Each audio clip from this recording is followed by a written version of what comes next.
श्री सुखदेव जी ने कहा, राजा प्राचीन वर्ग के 10 पुत्र, जिनका नाम प्रचेता था, पीछे आपने सुना, और वो समुद्र में खड़े होकर भगवान शंकर के द्वारा बताए हुए रुद्र गीत से आराधना कर रहे थे।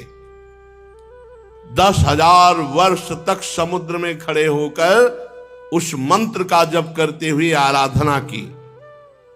तो जब बाहर निकले तो देखा वृक्ष ही वृक्ष, कहीं ऐसी जगह नहीं जहां वृक्ष ना हो।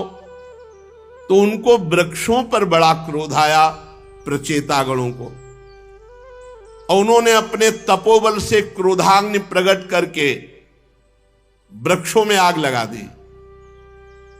वायु और अग्नि का संकल्प किया तो वायु और अग्नि वृक्षों को भस्म करने लगी। हर बात में कोई न कोई रहस्य होता है। ये भगवान की आराधना करके निकले, भगवान का साक्षात्कार हुआ, अचानक इनको क्रोध आ गया। इसमें भी भगवान की इच्छा है। उर्पेरक रघुवंश विभूषण, प्रचेताओं के संकल्प से वायु और अग्नि का जे भी संकल्प किया, संपूर्ण वृक्षों में आग लग गई। तो वृक्षों के राजाधिराज हैं चंद्रमा। तत्काल चंद्रमा वृक्षों से कहा कि जो हमारे द्वारा पालन की हुई कन्या है वो इनको प्रदान कर दो, इनका क्रोध शांत हो जाएगा। चराचर जगत का पालन पोषण भगवान चंद्रमा से होता है। ये अमृतमय है। ये संपूर्ण प्राणियों के लिए जिसका जो आहार है इन्हीं की किरणों से पुष्ट होता है। जैसे मनुष्यों का धान, गेहूं, अन्न आदि, ऐसे घास, तृणादि, ऐसे फल, पुष्प आदि, ये सब भगवान चंद्रदेव से पुष्ट होता है। प्रचेताओं से कहा कि आप लोग क्रोध न करें, आप वृक्षों पर क्रोध न करें। देखो, ये वृक्ष बहुत ही आवश्यक है, संपूर्ण जीवों के लिए बहुत आवश्यक है। वृक्षों का बहुत बड़ा योगदान है। अब वृक्षों की जैसी हानि हो रही है उससे बहुत हानि हो जाएगी। वृक्ष जीवन है। हमें लगता है कि जैसे गृहस्थ को एक संतान अनिवार्य है, ऐसे हर एक पुरुष को एक वृक्ष अपने जीवन में तो लगाना ही चाहिए। एक वृक्ष अपने हाथ से जरूर इस भूमि पर रोपण करना चाहिए। एक वृक्ष तो जरूर लगाओ। कहीं हमारा जीवन ऐसा न चला जाए जैसे गृहस्थी है और उसमें संतान नहीं तो एक असंतुष्टता रहती है कि आगे हमारे पितरों को पिंडदान करने के लिए, कुल परंपरा चलाने के लिए संतान नहीं। तो चलो एक उपाय है, भगवान की शरण में होकर भगवान को अपना मानकर तो कुल परंपरा भी तर जाएगी और तुम्हारा भी कल्याण हो जाएगा। पर एक वृक्ष रूपी पुत्र सब कोई प्रकट कर सकता है। एक तमाल, एक कदम, एक बट वृक्ष, एक पीपल वृक्ष भूमि पर आरोपित कर दो, पुत्र की तरह तुम्हारा कल्याण करेगा, तुम्हारा मंगल करेगा। एक वृक्ष तो जरूर लगाना चाहिए। यदि जमीन हो और सामर्थ्य हो तो एक वृक्ष लगाना चाहिए। और काटने पर बहुत विचार करना चाहिए। वृक्ष काटना नहीं चाहिए, विचार करो, जहां तक बच जाए बचाओ। ये प्रकृति में बहुत सुख प्रदान करने वाले हैं, बहुत सुख प्रदान करने वाले हैं। इनसे हमारे को बहुत सुख मिलता है। ये हमारी प्रजा की रक्षा करते हैं वृक्ष। ये अपने पास से कभी किसी को खाली नहीं जाने देते। नहीं है तो छाया ही सही, दर्शन सुख सही, और ऑक्सीजन तो देते ही हैं, और फल, पुष्प, पत्र ये सब देते हैं। प्रचेताओं, समस्त प्राणियों के हृदय में सर्वशक्तिमान भगवान विराजमान है। तुम अपने हृदय में उन भगवान का चिंतन करके उनको प्रसन्न करो और क्रोध शांत करो।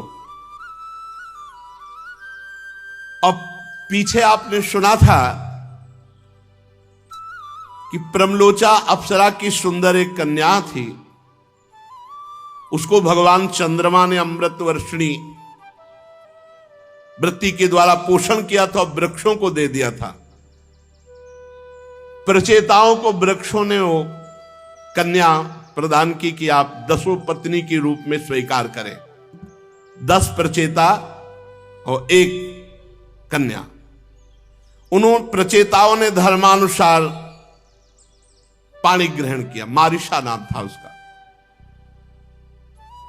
उन्हीं प्रचेताओं से और मारिशा से दक्ष की उत्पत्ति हुई। ये महामहिम प्रजापति है और दक्ष ने विशेष प्रजा की सृष्टि की। इनका अपनी पुत्रियों पर बड़ा प्रेम था। प्रजापति दक्ष ने जल, थल, आकाश में रहने वाले देवता, असुर, मनुष्य ये सब प्रकट किए संकल्प से दक्ष प्रजापति ने। जब उन्होंने देखा कि संकल्प करने पर सृष्टि नहीं बढ़ रही, तब विंध्याचल के निकटवर्ती पर्वत पे जाके घोर तपस्या की और वहां अत्यंत श्रेष्ठ तीर्थ है, उसका नाम है अघमर्षण। उसमें स्नान करते ही सारे अघ अर्थात पाप नष्ट हो जाते हैं। दक्ष 3 बार उसमें स्नान रोज करते और भगवान श्री हरि का भजन करके भगवान की प्रसन्नता के लिए आराधना करते। प्रजापति दक्ष ने हंस गुह्य नाम के स्तोत्र के द्वारा भगवान की आराधना की, स्तुति की। हे भगवान, आपकी केवल अनुभूति ही की जा सकती है। भगवान आनंदमय है। आपकी चित्त शक्ति अमोघ है। आप जीव और प्रकृति दोनों से परे हैं और दोनों के नियंता हैं और दोनों को स्फूर्ति प्रदान करते हैं। किसी भी प्रमाण की आप तक पहुंच नहीं है। आप किसी की अवधि नहीं है। आपकी कोई सीमा नहीं है। आप स्वयं प्रकाश है। आप परमात्मा हैं। आपको नमस्कार है। इस शरीर में एक ही जगह 2 वास कर रहे हैं, ईश्वर और जीव। दोनों एक दूसरे के सखा हैं, पर ईश्वर जीव को भी जानता है और निवास स्थान को भी जानता है, और जीव ना ईश्वर को जानता है ना अपने निवास स्थान को जानता है। निवास स्थान को ही अपना स्वरूप मान बैठा है। जीव सर्वशक्तिमान प्रभु को अपना मित्र नहीं मान रहा है, नहीं जान रहा, और प्रभु मान रहे। ये रूप रस गंध आदि भोगों में मतवाला ना अपने निवास को जानता है ना अपने प्यारे को जानता है। महेश्वर, मैं आपको नमस्कार करता हूं। देह अर्थात शरीर, प्राण, पंच प्राण, इंद्रियां, अंतःकरण की वृत्तियां, पंचमहाभूत, तन्मात्राएं, ये सब मायाकृत हैं, ये सब जड़ हैं, और इसी को इस जीव ने मैं मान लिया है। इसी से ना वो प्रभु को जानता है, ना अपने आप को जानता है, ना अपने निवास स्थान को जानता है। प्रभु पर आप सबके ज्ञाता हैं, आप अनंत है, इसलिए मैं तो केवल आपकी स्तुति ही करता हूं। जगत में जितनी भिन्नता दिखाई पड़ती है वो सत्य नहीं है। ये बात समझ लीजिए। ये बात समझ गए तो जीत गए माया को। ये जितनी भिन्नता दिखाई देती, स्त्री, पुरुष, असत, सत, विद्वान, मूर्ख, उत्तम, अधम, महात्मा, दुरात्मा, ये माया की भिन्नता है।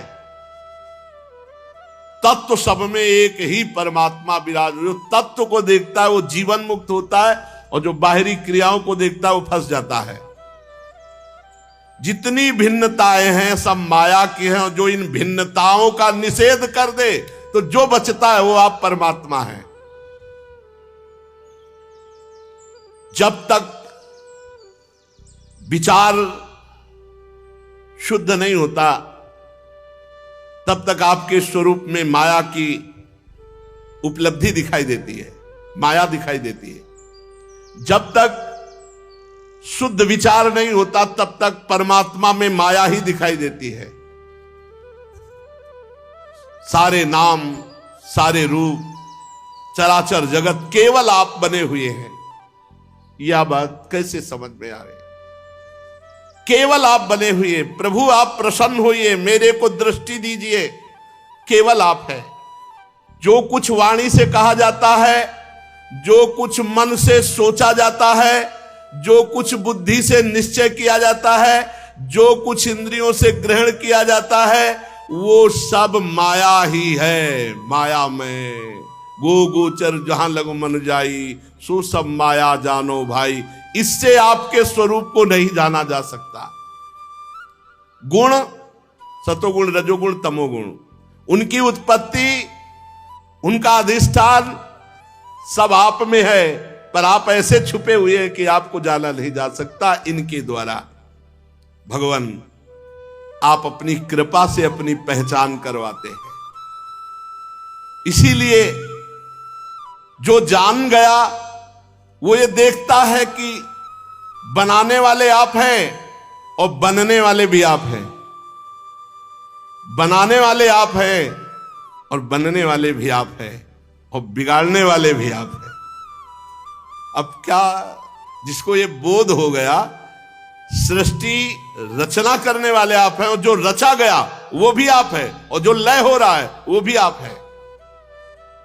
आप तो बस मुझ पर प्रसन्न होइए।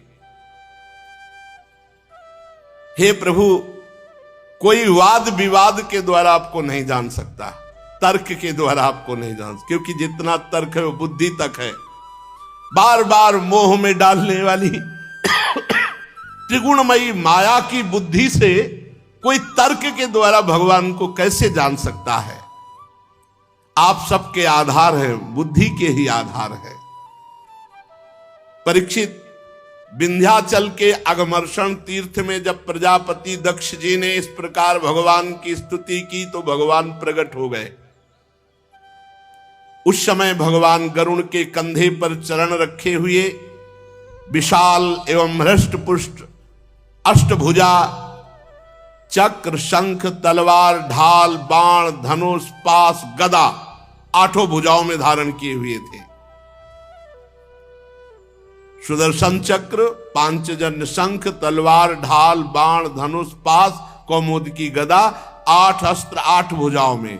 वर्षाकालीन मेघ के समान श्यामल शरीर पर पीतांबर फहरा रहा था। मुखमंडल प्रफुल्लित, नेत्रों में प्रसाद की वर्षा, घुटनों तक लंबी बनमाला लटक रही, वक्षा स्थल पर श्रीवत्स का चिन्ह, गले में कौस्तुभ मणि, बहुमूल्य किरीट, मस्तक पर, हाथों में कंगन, कानों में मकराकृत कुंडल और कमर में करधनी, अंगूठी, अंगुलियों पर कड़े, नूपुर, बाजूबंद, सब आभूषणों से सुशोभित बड़ा सुंदर रूप भगवान श्री हरि का। त्रिभुवनपति भगवान त्रैलोक विमोहन रूप धारण किए हुए गरुण पर विराजमान हैं, और गरुण जी के चारों ओर नारद जी, नंद, सुनंद आदि दिव्य पार्षद भगवान की स्तुति कर रहे हैं। इंद्र आदि देवेश्वर पुष्पों की वर्षा कर रहे हैं। बड़ा आश्चर्य में अलौकिक रूप देखकर प्रजापति दक्ष जी सहम गए। फिर आनंद से भरकर भगवान के चरणों में साष्टांग दंडवत किया। प्रजापति दक्ष के आनंद के उद्रेक से अश्रुधारा बह रही थी। नम्रता से झुककर भगवान के सामने खड़े हुए। भगवान सबके हृदय की बात जानते ही हैं। भगवान ने प्रजापति दक्ष से प्रजावृद्धि की कामना देखकर उनसे कहा, भगवान ने कहा, परम भाग्यवान दक्ष, तुम्हारा मंत्र और तपस्या सिद्ध हुई। केवल मंत्र मिल जाने से ही काम नहीं होता, जपना पड़ता है, पवित्रता पूर्वक उसको अपने में रमाना होता है।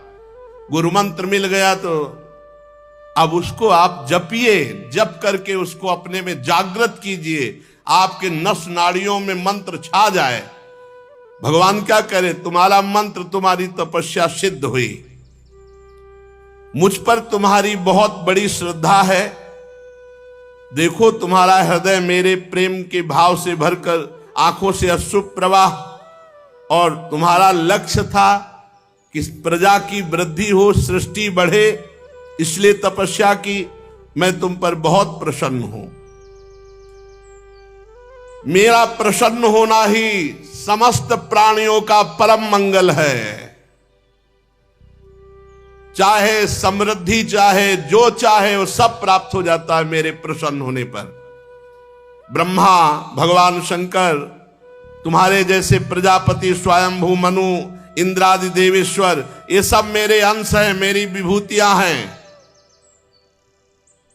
तपस्या मेरा हृदय, विद्या शरीर है, कर्म आकृति है, यज्ञ अंग है, धर्म मन है और देवता प्राण है। जब ये सृष्टि नहीं थी तब केवल मैं था। ये बहुत जोर की बात है, बहुत धैर्य से सुनना चाहिए। अहम एवा समेवाग्रे नान्यत किंचांतरम बहि संज्ञान मात्रम अव्यक्तम प्रसुप्तमिव विश्वतः। जब ये सृष्टि नहीं थी तब केवल मैं ही था, वो भी निष्क्रिय, क्रिया रहित। बाहर भीतर कहीं कुछ नहीं था, कुछ नहीं था। बाहर भीतर कहीं भी कुछ नहीं था, ना कोई दृश्य था, ना कोई दृष्टा था। केवल मैं ज्ञान स्वरूप, और वो भी अव्यक्त। ऐसा मान लो जैसे गाढ़ सुषुप्ति में कुछ नहीं होता, वैसे ही संपूर्ण सृष्टि में कुछ नहीं था, केवल मैं ही मैं था। मैं अनंत गुणों का आधार स्वयं अनंत हूं। मैंने अपने आप से माया प्रकट की और माया के क्षोभ से ब्रह्मांड प्रकट हुआ, और इसी ब्रह्मांड में योनिजादि पुरुष के रूप में मैं ब्रह्मा बना, और मैंने ही संपूर्ण सृष्टि को प्रकट किया अपने आप से, अपने आप में। जब सृष्टि नहीं थी मैं ही मैं था, जब सृष्टि नहीं रहेगी तो मैं ही मैं रहूंगा, और बीच में जो कुछ प्रकट हुआ सब मैं हूं। इतना ज्ञान हो जाए बस जीवन मुक्त हो गया। और ये बात तभी समझ में आएगी जब तपस्या होगी। बिना घोर तप के ये कोई नहीं जान सकता। इसीलिए ब्रह्मा जी भी प्रकट होकर पहले तप किए, और उस तपस्या के प्रभाव से 9 प्रजापतियों की सृष्टि की। दक्ष, ये पंचजन प्रजापति की कन्या अश्विनी है, तुम इसे पत्नी रूप में ग्रहण करो, और गृहस्थोचित स्त्री सहवास रूप धर्म से अब सृष्टि प्रकट करो। अब बहुत सी सृष्टि तुम्हारे द्वारा प्रकट होगी। मानसिक सृष्टि हो गई, अब तुम स्त्री पुरुष के संयोग से सृष्टि उत्पन्न करो। ये हमारी बहुत बड़ी सेवा होगी। देखो यहां गृहस्थी में ध्यान रखना है। जो लोग समझते हैं कि हम गृहस्थ में हैं, हमको तो भगवत प्राप्ति नहीं हो सकती, वहां आप देखिए यहां भगवान कह रहे हैं ये गृहस्थ धर्म में संतान उत्पन्न करना भी भगवान की पूजा है। कह रहे मेरी सेवा होगी। स्त्री पुरुष के संयोग से जो संतान उत्पन्न होती वो मेरी सेवा ही होती है। और संतान को पढ़ाना लिखाना पोषण करना, परिवार का मेहनत करके धन, ये सब पूजा है भगवान की। मन मानो, तुम अहंकार मत करो। नाथ सकल संपदा तुम्हारी, मैं सेवक समेत सुत नारी। बढ़िया भगवत प्राप्ति हो जाएगी। नाम जप करो और धर्म पूर्वक आचरण करो। भगवान इतना कह करके अंतर ध्यान हो गए। दक्ष प्रजापति आश्चर्यचकित हो गए।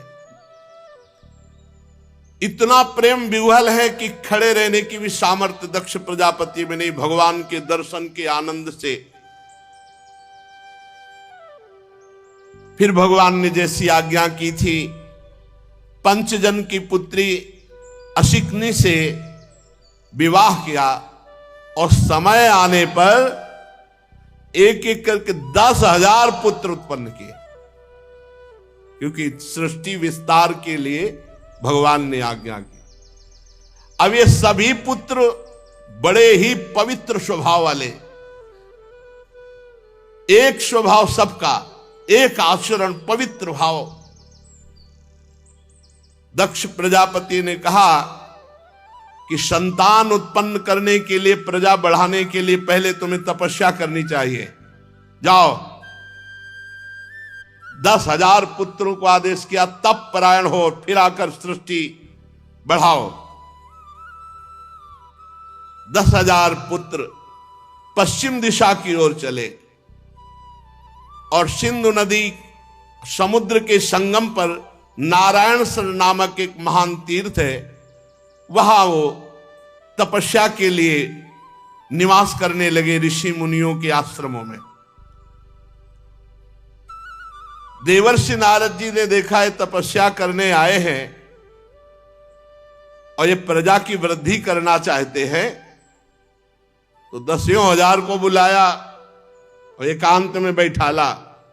देवर्षि नारद जी ने कहा, तुम आए हो तपस्या करके, और तपस्या का उद्देश्य है प्रजा की वृद्धि करना। बताओ, पृथ्वी का अंत देखा है तुमने? पृथ्वी कितनी बड़ी है, क्या है, इसका अंत देखा है? अदृष्टांतम भुवो यूयम बालिसाबत पालका। जब पृथ्वी का ही अंत नहीं देखा तो तुम पृथ्वी में सृष्टि क्या बढ़ाओगे? बड़े खेद की बात है। एक ऐसा देश है जिसमें एक ही पुरुष है, देखा है? उनका फिर क्या तुम तपस्या करने? एक ऐसा देश है जिसमें एक ही पुरुष है। पृथ्वी का अंत देखा? बोले नहीं देखा। बोले एक ऐसा बिल है जिसमें प्रवेश होने के बाद बाहर का रास्ता ही खत्म, निकल ही नहीं सकता, देखा है? बोले नहीं देखा। एक ऐसी स्त्री है जो बहुरूपिणी है, उससे बच नहीं सकता, फंसा लेगी, देखा है? बोले नहीं देखा। बोले एक ऐसा पुरुष है जो व्यभिचारिणी का पति है, देखा है? बोले नहीं देखा। बोले एक ऐसी नदी है जो आगे पीछे दोनों ओर बहती है, देखा है? बोले नहीं देखा। बोले एक ऐसा विचित्र घर है जिसमें 25 पदार्थ भरे रहते हैं, 25 पदार्थों से बना है, देखा है? बोले नहीं। बोले एक ऐसा हंस है जिसकी बड़ी कहानी विचित्र है, देखा है? बोले नहीं। बोले एक ऐसा चक्र है जो छुरे एवं वज्र से भी कठोर है और वो घूमता रहता, सबको काटता रहता है, देखा है? बोले नहीं। तो बोले मूर्ख हो, फिर क्या देखा है तुमने, क्या समझा तुमने? तुम्हारे पिता तुम्हें जो आदेश किए हैं उसके अनुसार सृष्टि तभी कर सकोगे जब हमारे प्रश्नों को समझ पाओगे। परीक्षित हर्यश्व जन्म से बड़े बुद्धिमान थे।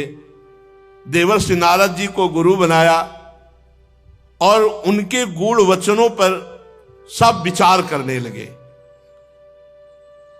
उन्होंने विचार करके खोज पाया कि ये लिंग शरीर है जिसे जीव अपना स्वरूप मान बैठा, और ये आत्मा का अनादि बंधन है, और इसका विनाश देखता नहीं कोई, शरीर में राग करके बैठता है। अगर विनाश देखे कि इसका नाश हो जाएगा तो भजन में लग के भगवान को प्राप्त कर ले। इसलिए पृथ्वी का अंत नहीं देखा, अर्थात इस शरीर को मैं मान करके इसका अंत नहीं जो देखता, विनाश भाव इस पे नहीं लाता, वो भजन में रुचि नहीं कर पाता, और भजन में रुचि किए बिना जीवन व्यर्थ है। एक ऐसा देश है जिसमें एक ही पुरुष रहता है, तो सचमुच सचमुच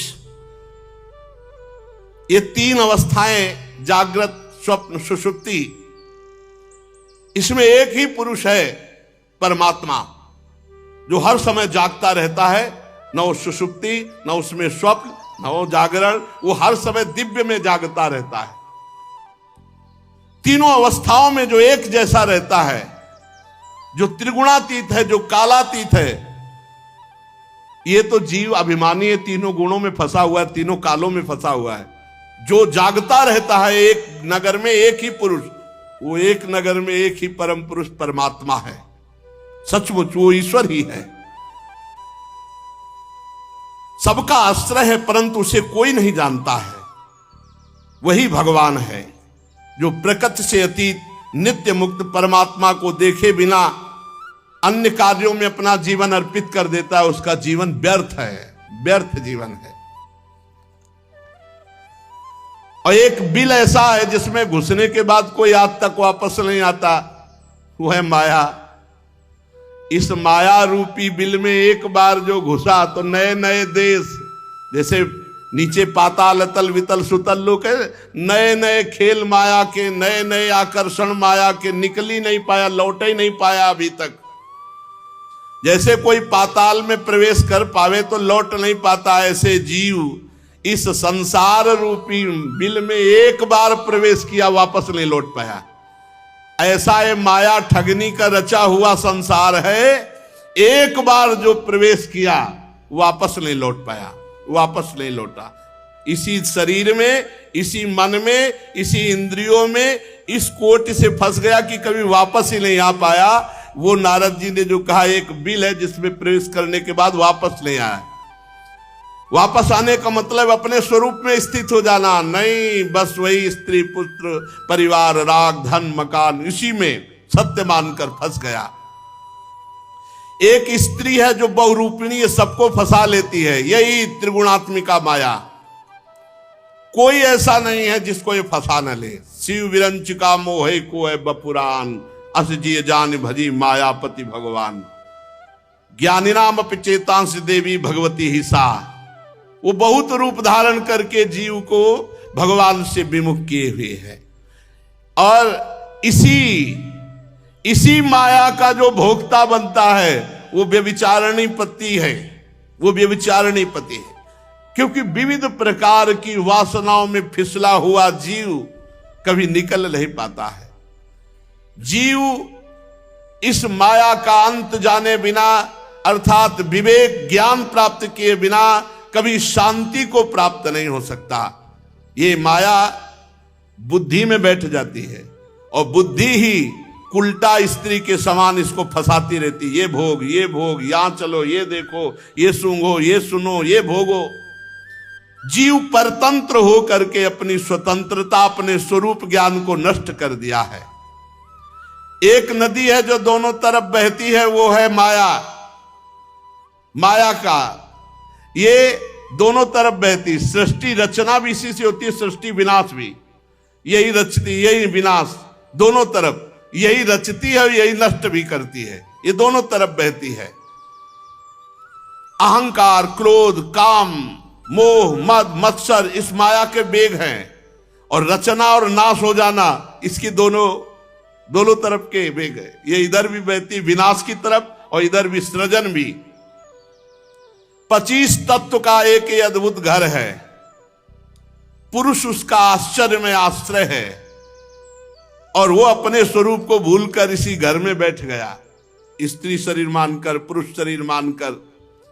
भगवान का स्वरूप ये हंस है जीव, ये हंस अपने को भूल करके जीव भाव में आकर के दुर्गति को प्राप्त हो गया। एक चक्र है, वो काल चक्र, जो सबका नाश करता है, हर समय घूमता रहता है, सारे जगत को नष्ट करता रहता है। किसी की रोकने की सामर्थ्य नहीं इस काल चक्र को। इसलिए शास्त्र ही पिता है और जो नए जन्म का निर्माण करता है। शास्त्र पिता अर्थात ज्ञान का उत्पन्न होना नया जन्म है। इसी जन्म से हमारा परम मंगल होगा। ज्ञान नहीं हुआ तो मरा हुआ व्यक्ति समझो। जिसके हृदय में ज्ञान नहीं तो बस गलत आचरण होते हुए दुर्गति को प्राप्त होता है। 10,000 ने नारद जी की परिक्रमा की, प्रणाम किया और कहा आज से हम सब सन्यासी, लौट के नहीं जाएंगे दक्ष के पास, अब भजन करेंगे। जान लिया आपने जो इशारा किया। और सब मोक्ष पथ के पथिक बन गए 10,000 पुत्र, और बड़ी तपस्या करके भगवान से वरदान मांग के पुत्र प्राप्त किए थे कि सृष्टि बढ़ेगी। वो नारद जी ने बीड़ा उठाई, नारायण नारायण श्री हरि चल दिए, 10,000 को बाबा जी बना दिए। दक्ष प्रजापति को मालूम हुआ कि मेरे शीलवान 10,000 पुत्रों को जो इतनी बड़ी तपस्या की थी, उनको सबको संत बना दिया, मोक्ष पथगामी। बहुत व्याकुल हुए, बहुत हृदय में जलन हुई। ब्रह्मा जी ने बहुत समझाया, दक्ष प्रजापति को सांत्वना दी कि देखो हमारी कृपा से तुम में बल में कमी नहीं, और पुत्र प्रकट कर लो। तो अब 10,000 तो पहले प्रकट किए थे, अब 1,000 प्रकट हुए। 1,000। उनका नाम सबलाश्व था। वे भी अब दक्ष प्रजापति जी ने कहा कि तपस्या के द्वारा इस सृष्टि बढ़ती है, जाओ थोड़ी तपस्या करके आओ और फिर गृहस्थी में आओ और सृष्टि प्रकट करो। जो ये 1,000 पुत्र थे, ये भी उसी दिशा की ओर गए। नारायण नारायण नारायण। देवर्षि नारद जी आ गए, नमस्कार किया सबने। बैठो बैठो। काहे के लिए आए हो? भगवान पिताजी ने आज्ञा की तपस्या करके पुत्र उत्पन्न करना। तुम्हारे बड़े भाई थे, तुम जानते हो? बोले हाँ 10,000 थे, सब 10,000 भगवान को प्राप्त हुए। तुम माया में मत फंसो। पुत्रों, मैं जो उपदेश देता हूं, पहली बात तो छोटे भाई को बड़े भाई का अनुसरण करना चाहिए। तुम्हारे सब बड़े भाई बाबा जी बन गए, तुमको भी बाबा जी बनना चाहिए। बड़े भाइयों का अनुसरण करो। श्रेष्ठ वही है जो अपने बड़े भ्राता जो धर्मवान हो उनका अनुसरण करे। सबलाश्वों ने जो 1,000 थे उनको उपदेश किया देवर्षि नारद जी ने भगवान का भजन करने के लिए। तो वो सब इस मंत्र का जप करते हुए कि जो सबके अंतर्यामी विशुद्ध चित्त परमात्मा सबके हृदय में विराजमान परमहंस रूप से हैं, उन भगवान की हम आराधना करते हैं। हम नमस्कार पूर्वक ओंकार स्वरूप भगवान नारायण का ध्यान करते हैं, जो सबकी आत्मा सर्वव्यापक परमहंस रूप हैं। मंत्र दिया, कहा जाओ बेटा लंगोटी पहनो, कमंडल लो, आप सरिस चाहे सबके। 1,000 को फिर बाबा जी बना दिया। अब वो वहां सृष्टि बढ़ाने के लिए बार बार संकल्प तपस्या सब लगा के पुत्र प्रकट करते हो, नारद जी बाबा जी बना देते हैं। इसीलिए भगवान के भक्तों का सानिध्य माया में नहीं फंसने देता। अब वो सब अंतर्मुख होकर के भगवान के चिंतन में आज तक नहीं लौटे। दक्ष प्रजापति को सूचना मिली कि 10,000 जिस मार्ग में गए थे, 1,000 को और बाबा जी बना दिया नारद जी ने। अब इतने व्याकुल हुए और नारद जी के प्रति बहुत क्रोध आया और कहा चौपट कर दिया सारी तपस्या, हमारी तपस्या से पैदा किए थे। उन्होंने इतना शोक हुआ कि परम निर्मल महाभागवत नारद जी पर क्रोध के कारण ओर फड़कने लगे और संयोग वसात देवर्षि नारद जी उसी बीच में पहुंच गए। कैसे हो दक्ष प्रजापति? जैसे कोई न मान लो घाव करके नमक डाल दे।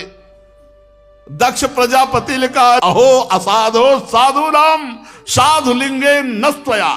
साधु का भेष धारण किए हुए ये सुनना पड़ता है भैया। गाली गलौज अपमान ये सब श्रृंगार है भगवान के मार्ग में। अहो असाधो साधु नाम साधु लिंगे नस्त्वया। साधुओं का बाना पहन रखा है, हो घोर असाधु। देवर्षि नारद जी को कहा हमारे भोले भाले बालकों को भिक्षुकों का मार्ग सन्यासी बना दिया, बाबा जी बना दिया, बड़ा अपकार किया, हमारा बड़ा अमंगल किया।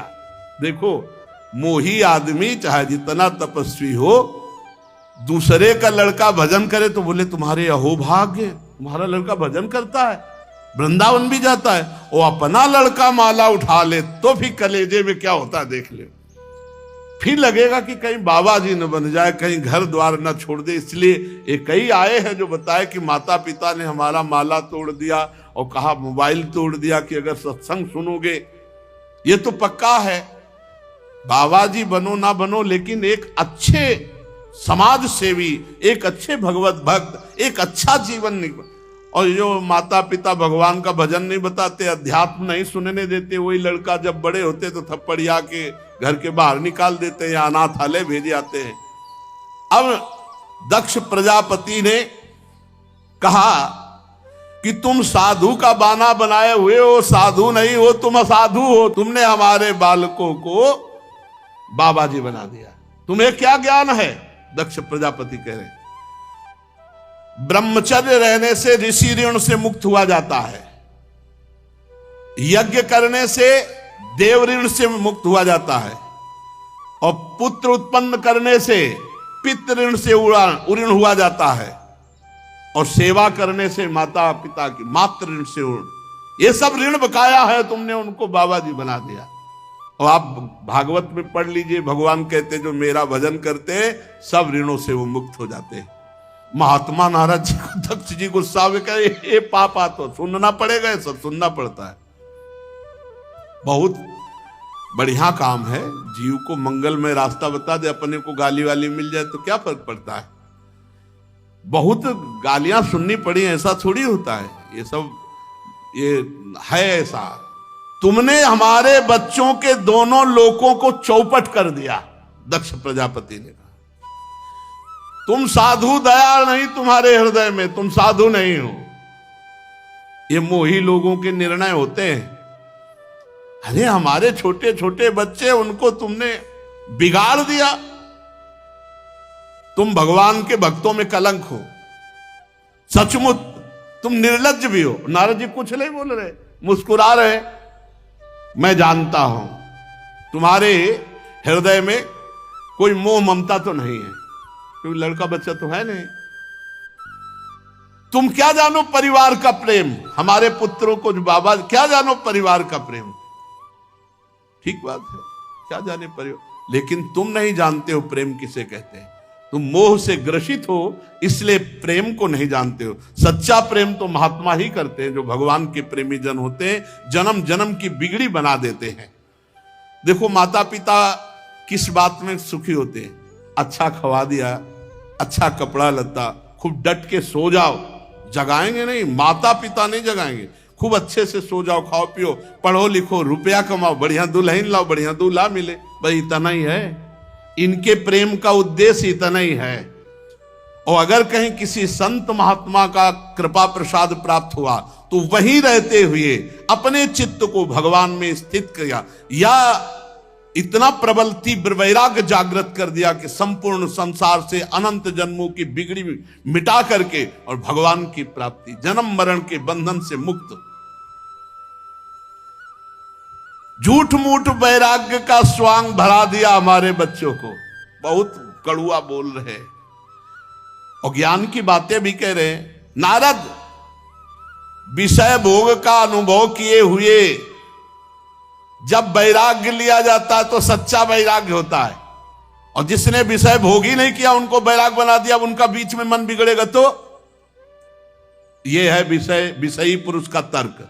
और रामकृष्ण परमहंस जी ने क्या कहा, कोरी मटकी में बहुत बढ़िया दही जमता है, जिसने कभी विषय भोगा ही नहीं तो चदरिया जैसी की तैसी धरी दीनी झीनी रे झीनी।